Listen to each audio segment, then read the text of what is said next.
YouTube kuzatuvchilarim, yaxshimisizlar? Men Rossiyada mana shunaqa pochkada oddiy tozalovchi bo'lib ishlayman. Hozir bu yer birinchi lokatsiyamiz. Va tozalovchilikdan tashqari bu yerda mobilografiyamman. O'zlarini Max degan programmasi bor. U yerga ham joylashishadi. Meni bu yerda olgan videolarimni montajlarini qilib, reklamasi uchun tayyor holatda beraman va bu yer tozaligiga ham qarayman. Ya'ni mobilografiya meni qiziqqan soham va qo'shimcha ishim. Agar sizlar mobilografiyani to'liq o'rganmoqchi bo'lsanglar, kommentda yozib ketinglar. Men sizlarga mobilografiya to'g'risida qisqacha ma'lumotlar ham aytib, qo'ldan kelgancha o'rgatib ketaman. Hozir sizlarga nimani ko'rsatmoqchiman? Bu yerda bilasizlar, ruskiylar dam oladi. Biz O'zbekistonda ham bordir balkim. Bilmadim to'g'rig'i.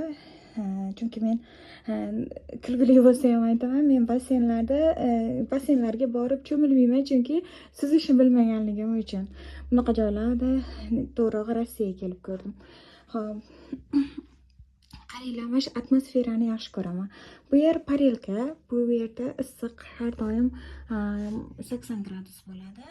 Xohlovchilar uchun 100 gradusga, 120-140 gradus mana shunaqalarga chiqadi. Lekin 80 gradus, hatto 60 gradus o'zi ham rosa issiq bo'ladi.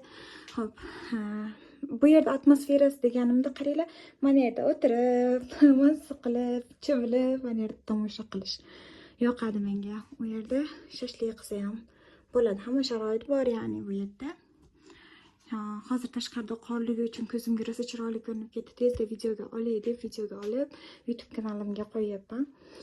YouTube kanalim kecha ochildi, yangi. Agar siz yangi kuzatayotgan bo'lsangiz, meni videolaringiz chiqqan bo'lsa, like bosib keting, kommentariyada menda ko'rindingiz deb keting, juda ham xursand bo'laman. Andijonlik Rossiyadagi musofir qizlardan sizlarga video tayyorladim. O'zingizlarga ehtiyot qilinglar. Rahmat kattakon.